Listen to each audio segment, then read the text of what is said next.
Hi folks, Napalm Dawn here on G4G, Games for Gamers, and today we are here in Marvel Avengers Alliance, still in Subscriber Appreciation Week, and we're taking a break from the Union Jack videos tonight to have Flash maybe crash on me.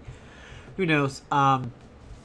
Basically, the video for today is that we are going to take a look at the items in the store and see how they apply to current team-ups, current meta, and see some of those options over there. I've done a video on this before, but of course it's a while ago that I've done it, and things have changed quite considerably since then.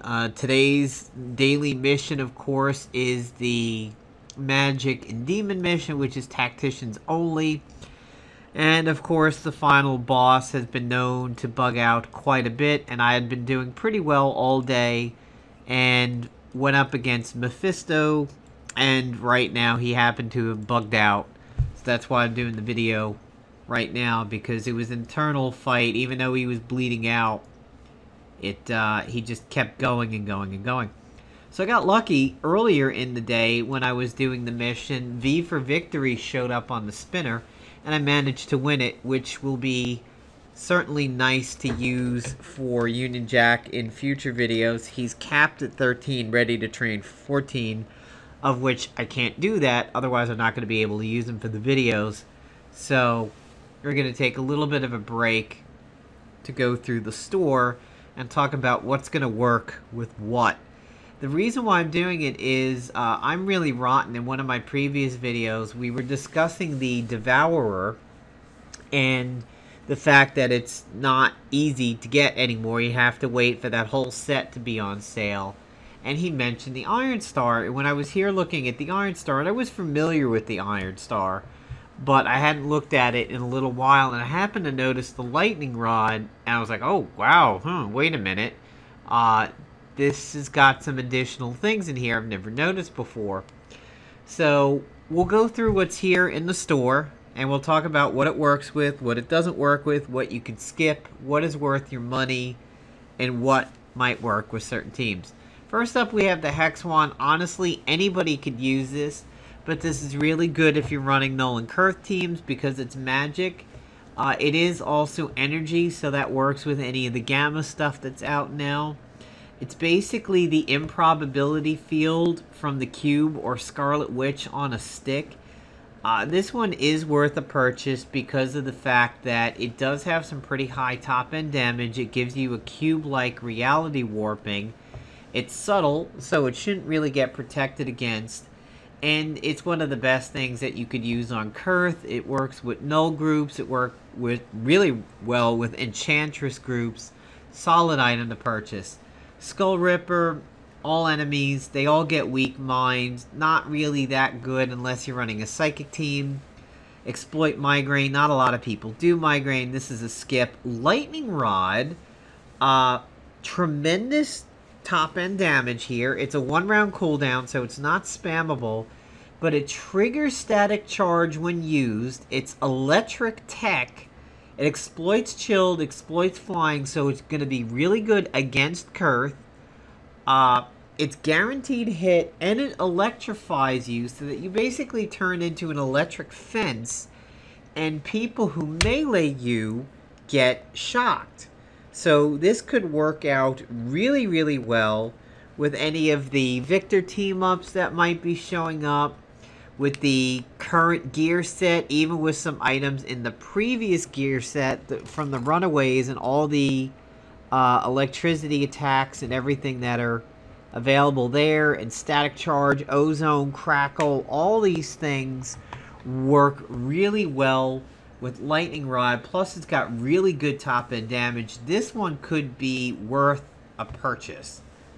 Iron Star is similar to Devourer in that it hits all enemies and it really works off of bleeds. The thing is, Iron Star has no counter or follow-up. It exploits bleeds and it causes hemorrhaging, but it doesn't cause bleeds itself. It does cause ravaged and it does cause tenderized, so this would be good with Black Knight, Fandral Pesty, Black Knight Pesty, You know, even Heimdall with his slashing attack, Sif with berserking ISO. Anytime that you're dealing with slashing, Iron Star could be good, but you want to make sure something else is putting out the bleeds. It has low top end damage, but that's because it's AoE, and they probably are hoping that you get the damage off of the exploits.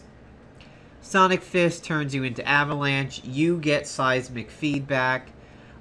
This one used to be pretty decent when the game would kind of give it to you hand over fist, no pun intended. It's probably not worth a purchase anymore. Mind Killer, not really worth a purchase. Weak Mind, it's energy, exploits weakness and has high crits. This is a skip, but it's very cheap. Anklebiter could be really huge in the next PvP season. If you have the previous Tactician suit, the 5th generation, you'll notice that the Anklebiter has the debuff category. That means you could use this twice in the first turn. You could use it as a quick action, then use it again as an action. You could spread it to 2 people. You could hit the same person twice. The only problem is it's unarmed and melee, so the T-Bolt glove will tank it. It won't work on the Hugins Eye. It will remove buffs, and it will cause bleeding, and it does have a chance at a follow-up attack, and the damage is pretty solid. So this one could make an appearance. The Experiment is something that I've said for a long time is good against Molly, and it might be even better against Molly when she takes the stamina nerf. It's a quick action that's up every 2 rounds, so it's pretty decent. So it would be up round 1 and 3. All allies, it's buff. It's tech. Deep Thought, attacking your entire team costs extra stamina. You remove harmful psychic statuses, and you have a chance to block them and take less damage from them. There's not a whole lot of psychic going out right now, but the Experiment is probably very good on your defensive side, especially if you pair it with other stamina drainers like, say, Dr. Voodoo or anything similar to that. Plus, it may burn Molly out really, really fast. ISO-loaded Scattergun has shown up in the past on pesty teams. Similar, kind of like a poor man's GG prototype. It hits all enemies. It has a 1-round cooldown, so it's not spammable, but it is chaos shots. Nobody cares really about the deadly crits with such a low top-end damage, but it's pretty good if you're running Enchantress and you don't want to farm Chaos Shot SMG. Chaos Shot SMG is stronger, but it's single target, and then turns around and exploits it if you want it to. So this is pretty good for attrition teams, Pesty, Enchantress, Fixer blowing up his bombs, teams like that. Inhibitor Dart Gun has a counter attack. It has a low top end damage, 1 round, so it's not spammable. It causes biofeedback, similar to Spider-Woman. Inhibitor Dart Toxin deals reduced damage on the next 2 attacks, and it causes Weak Mind. You'll notice a lot of these like to cause Weak Mind. You know, for 52, this is overpriced. I think this is a 25 or 32 max item. This one's not worth it at 52, and it only counters single target attacks. Mutant's End, 1 enemy. I think the damage has gone up a little bit here. I actually have an old one of these. Ranged energy and tech. I think this came out around the time of Omega Sentinel and like the Vajra and stuff like that. It's customized. It has a chance to do a follow-up. It reduces damage from energy attacks, and it critically hits mutants. Increased chance. Molly counts as a mutant, so if there's like Molly Victor teams or something, this might be somewhat decent. There are some other ways of getting Insulator, and it's probably not that big of a purchase, but at 20, yeah, there's worse things out there. Cat's Claw is not too bad. It is one of the few things that the agent can equip that does shred.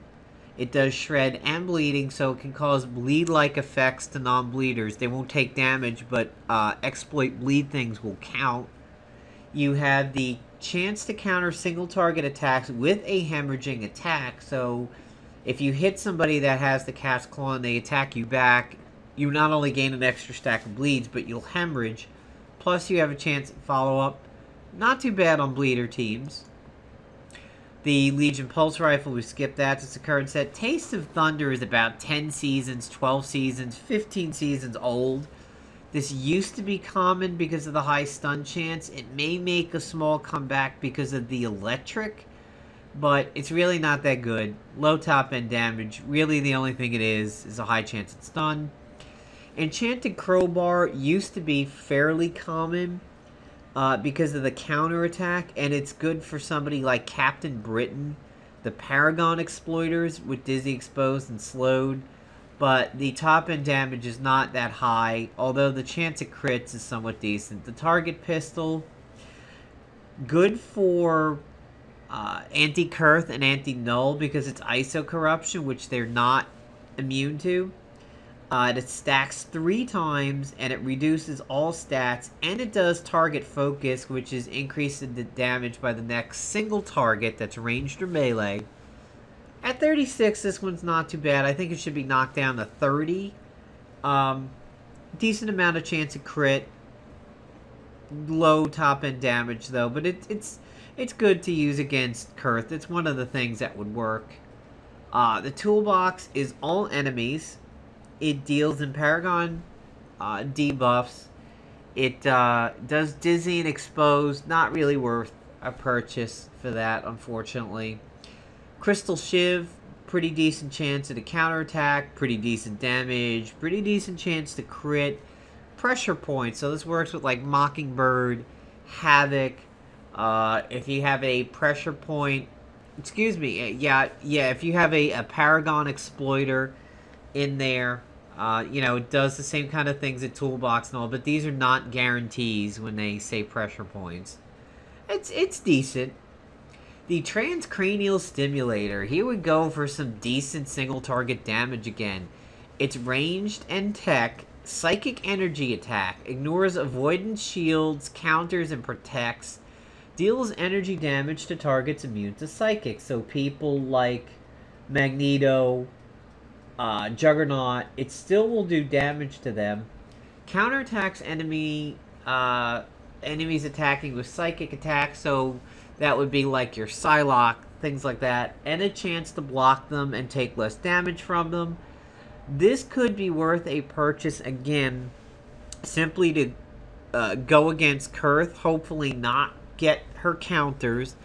Also have something that does reasonable damage to her that she's not going to be protected against. Witch Hunter removes all buffs from the enemy team, and it's got a good chance to crit, and it's got some good damage for an AoE gun. This is not too bad. It's the Hexenjäger model. This could be worth a purchase if you're getting really sick of seeing Mystic out there, and you don't have a cube in the Blackest Void. Rocket Pistol, one of the best purchases in here. They could take this one up to 50 or 56 and it's worth it. You've seen this in some of my Union Jack videos. It does bleeds, it does burning, it has really good top end damage, medium chance to crit, 1 round, so it's not spammable. The good thing about this is it splashes the bleeding and the burning, and if you're somebody who's been running the blaster suit to counter all the bruisers, and you're running collateral damage, you're going to get double splash on this. It's a good way of making sure you hit everybody on the enemy side without creating counters and class abilities and everything like that. So if you're a tactician and you're facing a bruiser and 2 infiltrators, target the bruiser and this will splash all of the effects to the infiltrators and they don't get pissed off. Traumatic Post is like the Flaming Post. Very, very low damage. It has a chance to counterattack. It's melee and it's psychic, so it should avoid avoidance, shields, counters, and protect. It does mental anguish, so this is Emma on a stick. It does psychic tap. This is not a bad weapon, but they should lower it to about 40 for the gold. This is pretty solid in the current meta because nobody can really protect against mental anguish unless they have the psychic resilience up and everything. On defense, this is not bad because it would force the enemy either to take a large psychic tap style hit or rest to avoid it. And then after that, it's all the original store stuff that we don't really need to talk about. So there you go, folks. I just wanted to go ahead and point out some of the store items and how you can think of them and what you might be able to pair them up with and everything. So Union Jack videos will return tomorrow. He's capped all the way up at 13. I'm not going to be training him, so I can continue to do the videos this week. And now that I have his V for victory, I'm definitely going to be equipping him with that to bust out that flanked in the first round and really accelerate his counters and get a little bit more life out of him than having to wait. So hope you guys enjoyed the video, and stay tuned for some more Union Jack team-up videos. We have some of the best ones to come. Take care, everybody.